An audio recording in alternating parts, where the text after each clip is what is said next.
Et bonjour tout le monde, c'est Émilie Benjamin. Bon, j'espère que tout le monde va bien. Moi, j'ai l'impression de vous avoir quitté pendant plus de mois au final avec tous ces épisodes. Bon, d'un côté, je vais pas vous mentir, ça nous a un petit peu reposé de ne pas réellement faire de vidéos, mais vous nous avez quand même bien manqué.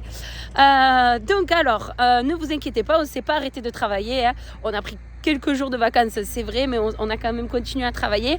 On a semé, donc ça, malheureusement, on n'a pas pris le temps de filmer. Mais bon, chaque année, on sème les couverts végétaux. C'est juste qu'il y a quelques petites modifications. Et je vous le montrerai dans une autre vidéo quand le couvert aura bien commencé à bien pousser, même si il montre bien le bout de son nez. On a décompacté les sols, on a passé les disques, on a mis l'engrais, mais ça, on vous l'avait filmé. Et on a commencé tout juste cette semaine à commencer le pré-taillage et la taille.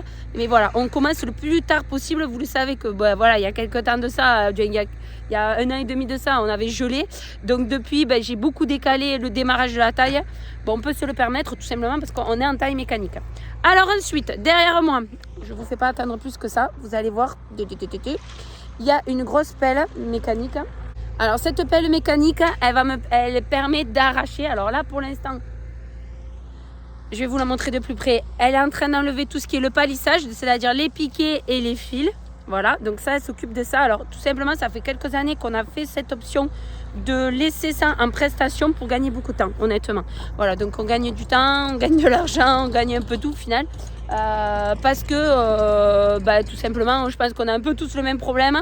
C'est compliqué de trouver de la main d'œuvre, donc quand on peut faire certaines choses en prestation, on en profite et nous, ça nous permet de nous dégager du temps sur d'autres travaux. Voilà.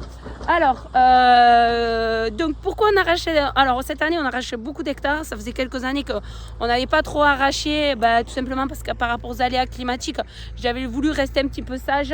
Mais bon, là maintenant, ça devient, voilà, il faut renouveler le vignoble, c'est normal. Hein. Donc là, on arrache beaucoup cette année, on arrache 2,5 hectares de Syrah et 1,5 hectare de Cabernet Sauvignon qui ont plus de 50 ans. Alors, la pelle que je vous présentais, on vous l'a déjà montré dans d'autres vidéos qu'on avait arraché il y a, je crois, 3 ans de ça. Donc je vous la montre tout de suite. Donc, voici la pelle. Donc vous voyez au bout, il y a une pince qui permet de récupérer, vous voyez, hop là, elle récupère un piquet. Elle va le mettre au milieu avec les autres. Hop là, regardez, elle en prend un autre de piquet. Et ensuite, après, elle va enrouler, elle va faire une boulée et au fur et à mesure, elle avance. Et là, vous voyez, il y a un tas.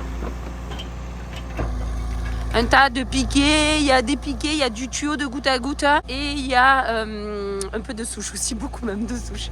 Voilà, et au fur et à mesure, il va avancer, il va faire des tas et ensuite, on enlèvera ça quand il aura fini. Alors, je sais qu'il y a 3 ans de ça, là, 3-4 ans, quand on avait fait la vidéo, il y en avait qui disaient ouais, les fils et tout. Au final, je vous garantis qu'on retrouve très très peu de fils. Et franchement, honnêtement, on n'a pas du tout de problème avec cette méthode-là.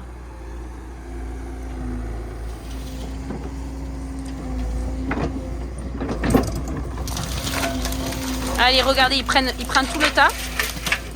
Moi, je fais attention de ne pas prendre du fil dans la figure. Et il enroule. Et il avance en même temps.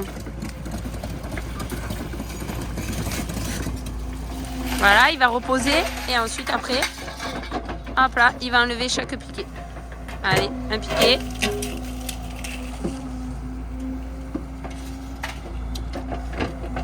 Et je peux vous dire, ça se fait assez facilement. Hein. On dirait qu'il force même pas. Voilà, lui, il a dit ça, j'ai vraiment un mauvais état. Regardez la vue qu'on a.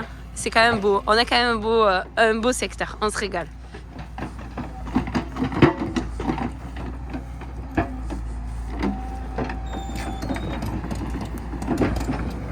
Bon alors le goutte à goutte, on le récupérera pas, ça on le savait. Parce que c'est du goutte à goutte qui est posé au sol. Et en fait, il a une durée de vie de toute façon. Donc...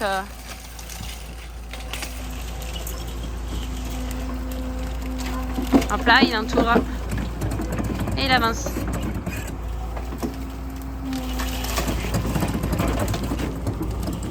Bon voilà, la vidéo est terminée. Donc c'est Mathieu qui s'occupe d'enlever les piquets et les fils.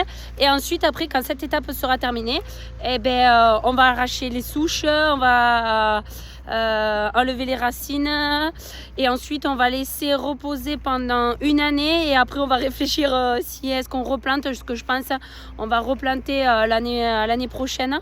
Donc on hésite entre remettre de la syrah mais pas sur cette parcelle là, sur la parcelle du dessus, ou du chardonnay à nouveau. Voilà.